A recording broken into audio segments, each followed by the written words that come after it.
Produced by Shevin Harrelson, we next dive into the Habitat for Humanity of Evansville, where we learn about what amazing work they do for the community and learn more about their organization. Hi, I'm Christy Madison with the EVSC Community Link. Today I'm here with Mrs. Johnson, the Community Coordinator of Habitat for Humanity of Evansville. Today we're here to learn about the chapter and the homes they build.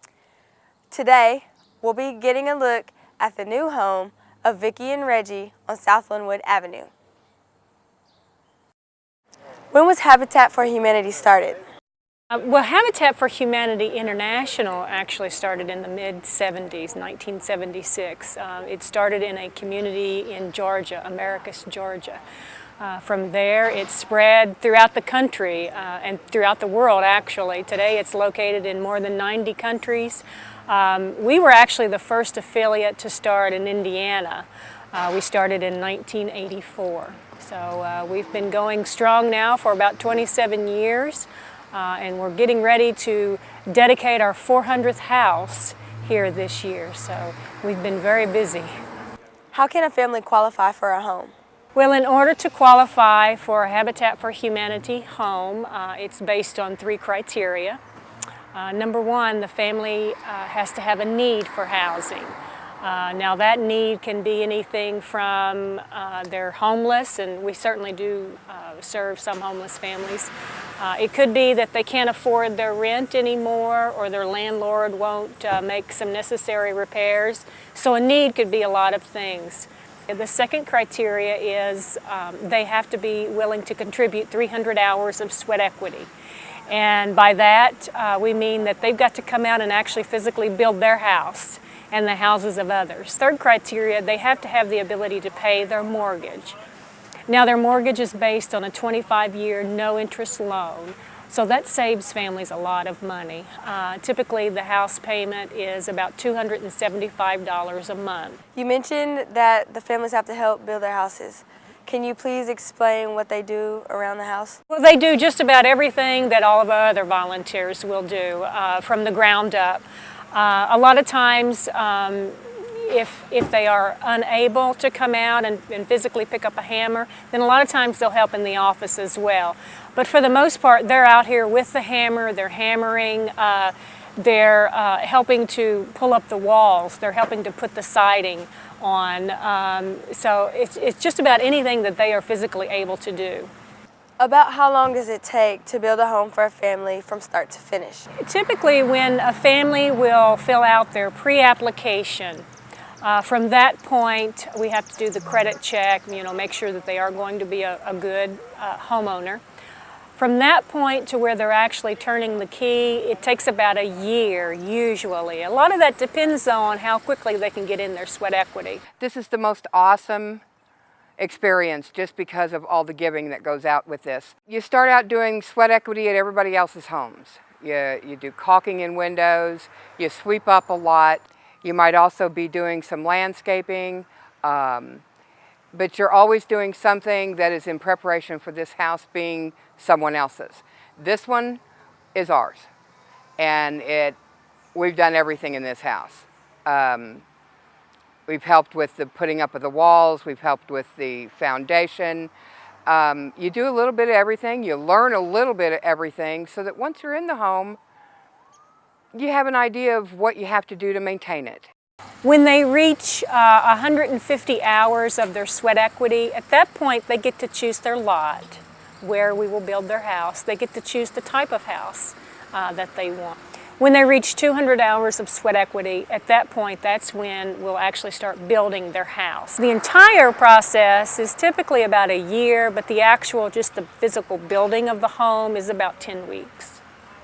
Do you get a lot of volunteers to build houses? We do. We rely very heavily on our volunteers. We have a core group of volunteers, many of them who have been with us for many, many years. We build on Tuesdays, Wednesdays, and Saturdays. We have chapters at the University of Southern Indiana, University of Evansville. The high schools will come out and help. We also have a lot of employer groups, so sometimes if an employer wants to have a team building exercise, they'll send a group of employees out for the day to work together. When the building process is over and everything is done, is the house immediately signed over to the family? Sometimes it still takes a few days.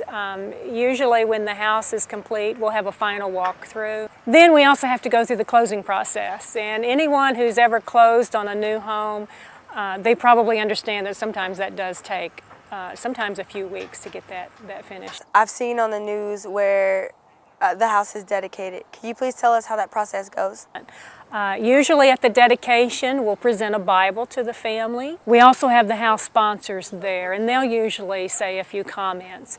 And then the homeowner will step up and say a few comments as well.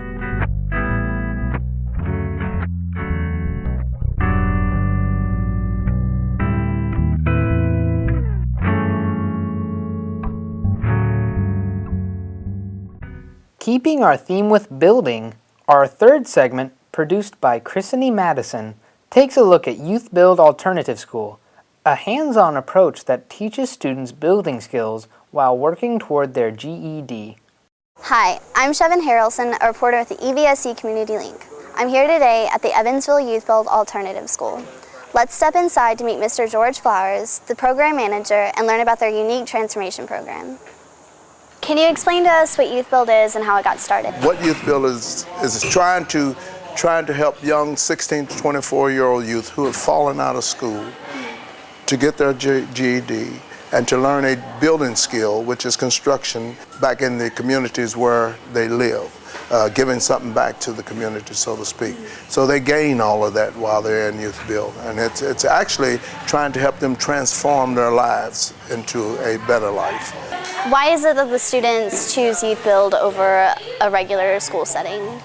We find that after talking to them through interviews, and this is a wide selection of people across the country, young people who have gone through YouthBuild programs, we find that a lot of them cannot sit through a traditional type school, and they find that maybe using their hands along with learning, working toward their GED, they find that this setting is a little bit more of their style. How long is the program and what all does the course consist of? It's a 10-month program. The average work week for them is they actually work 7 hours a day. So it would be 14 hours applied to the construction work, either on the job training with hands-on experience or in a classroom learning tools, measurements, and that sort of thing, as well as safety on the job. The other part of it is working on their GED, as I said before. That's in a classroom setting as well, in 2 different locations. We transport to either location. Once the kids get there in that program at 8 o'clock in the morning, we either take them to wherever they need to be, or they stay there in the classroom setting. When the program's over with, what all are the participants equipped with? They're equipped with their GED, hopefully. Some training as far as getting ready for college. They're equipped with a job skill. They will have certain certifications, such as their OSHA card, which is safety on the job training. They will have a lot of life skill training, teaching them about sexual activities and things that they need to know. They will be armed with good training in how to interview for a job or how to build a resume. They will have met with several of the local community partners, especially in the private sector. We take them out to different jobs and let them see how that works. They meet with city leaders, seeing what their jobs are all about and how to go about life.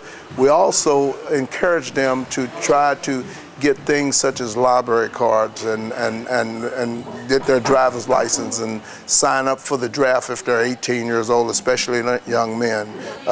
Also, voters registration. We encourage them to go and get voters cards, vote for voters registration and that bit.